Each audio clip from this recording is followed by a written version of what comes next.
You said you were charged with failing to file, right? It's because you people want to put on a big boy freaking fucking hat. And you want to believe that you know what the word file means. What does the word file mean? Why didn't you just ask the IRS? Because this is, like I said, this is how a judge taught me years ago how to get out of every single code problem, every single statutory problem.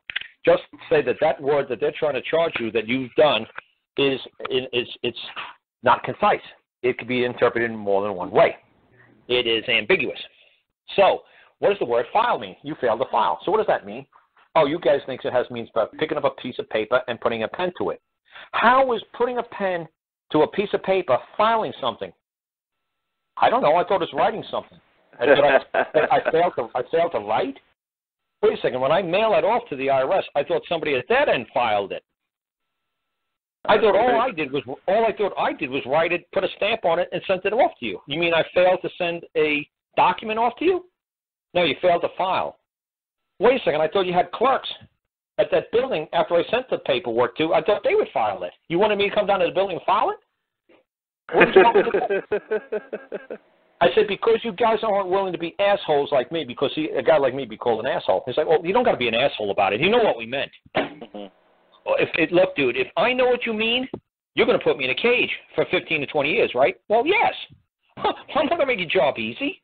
You tell me what fail to file means. Fail to file. Is that even a complete sentence? You fail to file. Fail to file what? My nails? Fail to file the nail heads off my deck on my boat? What did I fail to file? Well, a tax return. Okay, wait a second. Are you telling me I was supposed to physically go to the IRS building, open up a cabinet, and file something? So if it can be considered ambiguous, and everybody knows this show, man, see, because people listen to this show aren't people who are watching Dancing with the Stars or something like that, because these people are sharp who listen to shows like this, because it's almost impossible to find this show on a radio, on the internet. Oh, man, you can't find this. They wouldn't put this mainstream. Geez, you shut down the industry. That's what I'm saying. So, like, the people who are listening to this, they know where I'm going with this. If a law or statute could be ambiguous, if there's more than one way to interpret the law, that statute does not stand as true. Right. It's ambiguous. It has to be in plain, simple language that every common man would know. Now, when you tell me you fail to file what? And I'm not going to make it easy on you. Yeah. Because like I said to this guy in Indiana, I said, I don't remember one person ever in my life ever coming up to me and saying, you know what, an IRS agent knocked on my door one day and they told me to file. Really? Who told you to file? Maybe your mom did, or your daddy did, or your brother or your sister did, but I don't remember anybody ever from the government, any government, coming to my house, knocking on the door and say, hey, remember to file. Remember to file fucking what? That's right. Remember to file.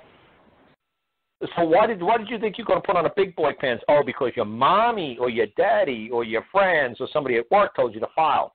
File what?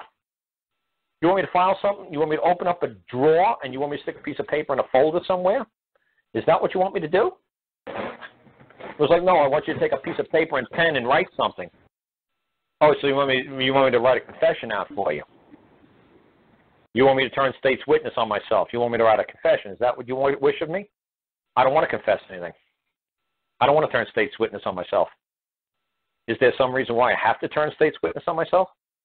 Are you telling me, Bob, I have to do this? And Bob will say, oh, fuck no, I'm not telling you to do anything. Oh, go ahead, Bob.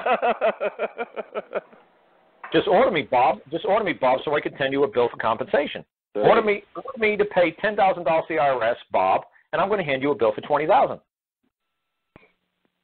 I'll give you $10,000 to hand over to your boss, the IRS, Bob, and now I'm going to hand you a bill, Bob, for $20,000 for making me file.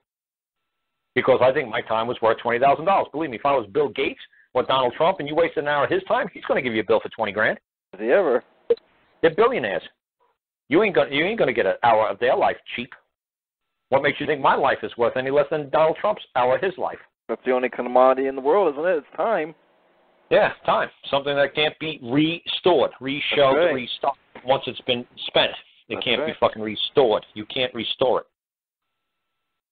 So, like I said, I did a whole show on why you don't say something is what was the type of damage that you guys always say that's ridiculous that you can't say? Not irrefutable. It's something like irreplaceable. Yeah, I'm trying to think of the word. Yeah. I'm trying to think of the word for damages. It's harm, loss. It's an adjective that everybody puts before the word damages, man. Like irrefutable. Irreparable. Yeah, there you go. That means it can't be repaired, and I actually did that in a seminar thing. I drew the picture of the United States. I said, here we are in Indiana, right? I said a volcano fucking pops up in the middle of a cornfield and wipes out the whole state. This is irreparable damages. It cannot be repaired no matter how much money you throw at it. It can't be fixed. Yeah. So throwing money at something that's irreparable would be would be a waste of time and be futile.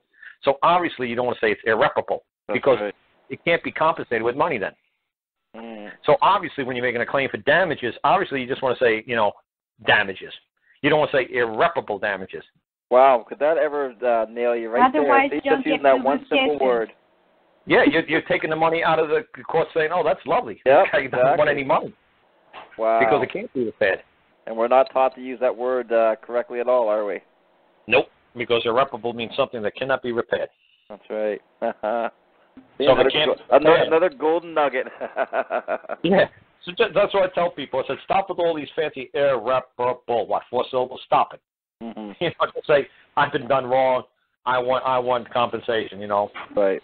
Pay me. It sounds like gibberish. I've been wrong. I want compensation. Pay me. That's it. They understand it. They're like, and stick to your claim. Never settle. Yeah. That's it. It's simple. Short and sweet.